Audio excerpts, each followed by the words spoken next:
তো গাইস নবাব চলে আসছে ঘরে, বাট প্রত্যেকবারইও আমার প্লেটে চলে আসতে চাইতেছে। তো রায়ান উঠতেছে, বাবার কাছে হাত দেন।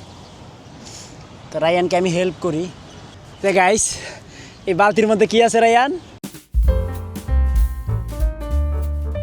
হে গাইস, আসসালামু আলাইকুম, good morning, welcome to my new blog.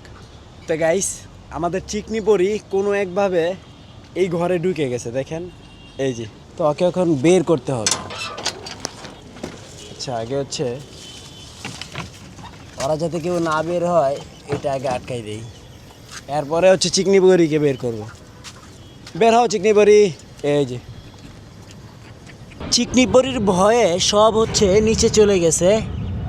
তো যখন আমি আসি তখন উপরে উঠার চেষ্টা করে। এখন উপরে আসো, খাবার খেয়ে নাও। খাবারও খায় না, ওই যে খাবার। তো গাইস ঠান্ডায় অবস্থা খুবই খারাপ, কথাই বলতে পারতেছি না, গলা ভেঙে গেছে, এরকম একটা হালকা টোন চেঞ্জ হয়ে গেছে, হালকা জ্বরও আছে। ওয়েদার চেঞ্জ হচ্ছে এই জন্য মেবি এরকম। আমাদের অনেকগুলো মুরগিরও ঠান্ডা লেগে গেছে এই ওয়েদারের কারণে। কাল্লুচুকুকে ছেড়ে দেওয়া উচিত, যেহেতু আমরা সবগুলো মুরগি ফেরত পাইছি। কারণ ওকে তো আমি রাগ করে আটকে রাখছিলাম, ওই সানি হারাই গেছে এই জন্য। ও বের হওয়ার জন্য পাগল হয়ে গেছে। এটা হচ্ছে পাড়া বেড়ানো মুরগিটা।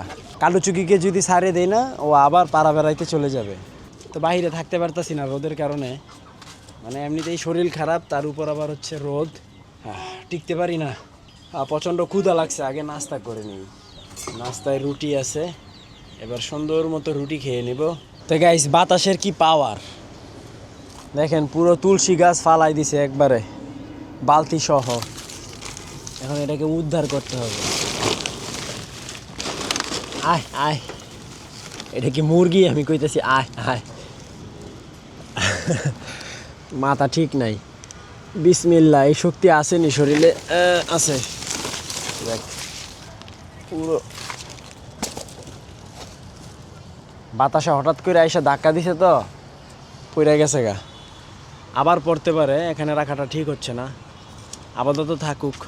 বড় এই গাছটার আপডেট হচ্ছে এরকম, ধীরে ধীরে বড় হচ্ছে, অনেক বড়ই পড়ে যাচ্ছে। এই যে এটা হবে না, পাতার কারণে দেখা যায় না। এই যে পড়েও গেছে অলরেডি। এই যে নিচে অনেক বড়ই পড়ে গেছে, 1 2 3 4, খুঁজলে এরকম আরও অসংখ্য বড়ই পাওয়া যাবে। অবশ্য সব ফল টিকে না, এটাই স্বাভাবিক। তো বড়ই গাছে 1 বালতি পানি দিয়ে দেই, বারবার টপটা শুকায় যায়।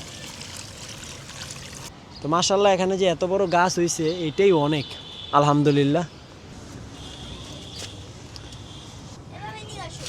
কি বাবা, ইঁদুরের কথা আর বলিস না রে বাবা, প্রচুর জ্বালাতন করতেছে তারা আমাদেরকে। ওদেরকে মারার একটা ব্যবস্থা করতে হবে। আইডিয়া, এই যে একদিন আমাদের সব হাঁস মুরগিকে বন্ধ করে অনেকগুলো খাবারের ভিতরে ওই ইঁদুর মারা বিষ দিয়ে দিব। যখন খাইতে আইব বাবা এটা মুরগিদের খাবার, তখন এরা খেয়ে ফেলবে, তারপর মরে যাবে। মরবে তো হলো আমাদের ককশিটের চিপাই যায়, হ্যাঁ মানে এটা হবে না, বিষ হবে না। আমরা ঠেকে গেছি ইঁদুরের কাছে। যাও, ওকে আমরা মারতেও পারতেছি না। আজকে আমি কয় ঘন্টা পড়াশোনা করে জানেন? 6 ঘন্টা। তারপরে হচ্ছে সকালে আমি 8টা বাজে যাই, 5 ঘন্টা পড়াশোনা করি, আবার 1 ঘন্টা কোচিং এ মিলে 6 ঘন্টা।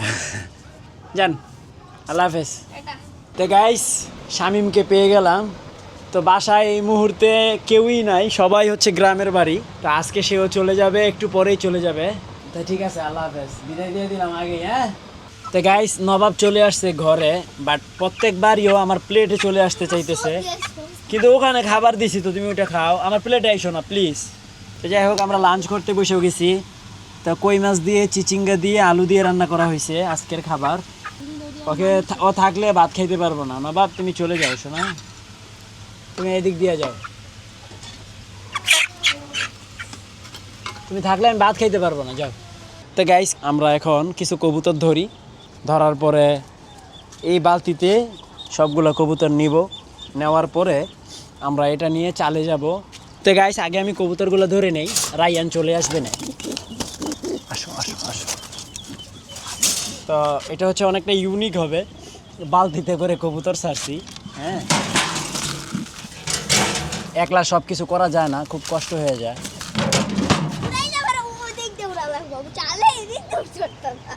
আর তুমি এটা একটু আলগাইও, আমি কবুতরগুলো বের করি। হ্যাঁ, ঢুকানোর জন্য। হ্যাঁ, এই আটকাও অল্প একটু ভাগ করো।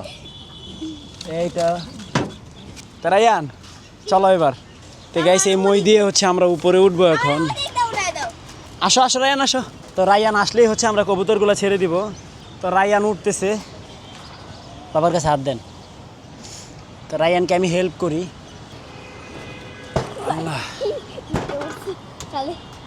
তা রায়ান, তুমি ফাইনালি চালে উঠে গেছো না? তো এখন আমরা কি করব? ওকে, রেডি। তো গাইস, এই বালতির মধ্যে কি আছে রায়ান? কবুতর না? কয়টা কবুতর আছে বলো তো দেখি। শিওর? তো গাইস, এই দেখেন কয়টা আছে, 5টাই আছে মাশাআল্লাহ।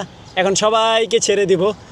তো বালতির মধ্যে কবুতর নিয়ে চালে উঠছি। এখন চালের উপরে কবুতরগুলোকে ছেড়ে দিব। বিসমিল্লাহ। তো রায়ান এখন কবুতরগুলোকে উন্মুক্ত করে দিবে। গুড। সবাই খাইতেছে দি, খাবারের বালতি তো, সবাই খাবার খাইতেছে গাইস। এই যে একটা বের হইছে মাশাআল্লাহ। Good good. একটা বের হইছে, আরেকটা বের হইছে, আরেকটা বের হইছে। তুমি যাও না। আরেকটা বের হইছে, আরেকটা বের হইবে এখন। ও কি খাবার খাইতেছে? ও না, খাবার খায় না তো। বের হও। কি গো, তুমি বের হইতে পারতেছো না? আর যে ওয়েট, হয়তো উঠতে পারবে না রায়ান। সারাতে দেখি। না, উঠতে পারবে না। এই জন্যই তো বের হয় নাই। দেখো না, ও দাঁড়ায় আছে, ওর শরীর ভার হয়ে গেছে। অনেক দিন ছাড়া পায় না তো, তারপরে আবার উড়ে না। দেখেন কি সুন্দর, ও আমাদের পাশেই বসে আছে। এটা আবার ক্যাটারে। ওই দেখেন সূর্য, মাশাআল্লাহ। এখান থেকে সূর্যের ভিউটা ভালো আসে। এক ফ্লোর উঁচা হইলে ছাদটা অনেক সুন্দর হইতো, পরিবেশটাকে আরো ভালোভাবে উপভোগ করতে পারতাম। ও উঠতে পারে না শোনা, ওর শরীর ভার অনেক, দেখছ? এতটুকুই, এই যে পড়ে যায়। ওকে ছাইরা রাখলে আবার উঠতে পারবে। তো এই তো আমি নিচে নেমে গেছি, এখন রায়ান নামতেছে। নামো নামো নামো। তো তুমি থাকো, হ্যাঁ, আমি খাবার মাখি। ওখানে উঠতেছো কেন? না, নামো। তো গাইস, সন্ধ্যা হয়ে গেছে, তো সবার খাবার দাবার কমপ্লিট। তো এখন হচ্ছে আরেকটু পরেই সবাই ঢুকে যাবে যার যার মতো ঘরে। আজকের ডিনারে আছে হচ্ছে পরোটা আর তান্দুরি চিকেন। তো এটা করার একটা বেশ কারণ আছে, সেটা হচ্ছে যেহেতু আমাদেরকে রেখে সবাই বিয়ে খাইতে গেছে, আমি, রায়ান আর হচ্ছে নাজনীন, এই 3জন বাসায় আছি। তো রায়ানও খুব জেদ করছে, সে হচ্ছে এই টাইপের খাবার খাবে, তাই হচ্ছে এটার আয়োজন করা। এখন এটা আমি খেয়ে তো বলবো। তুমি কি অনেক খুশি এটা বানানোর কারণে? অনেক মজা হয়েছে। তো গাইস, এখন ডিনার করব। ডিনার কমপ্লিট হলে দেন আমি এডিটিংয়ে বসে পড়বো। তো ফাইনালি আজকের ব্লগ শেষ করছি। তো আই হোপ ব্লগটি ভালো লাগছে। ভালো লাগলে ভিডিওতে একটি লাইক এবং চ্যানেলটি সাবস্ক্রাইব করে দিবেন। দেখা হচ্ছে পরবর্তী ভিডিওতে। Thanks for watching. Allah Hafiz. এই যে রে, বাবা শট। মাশাআল্লাহ। বাবা শট না বানাইতে তোমার মোবাইল দিয়া। ক্যামেরাম্যান আসে নাই তো।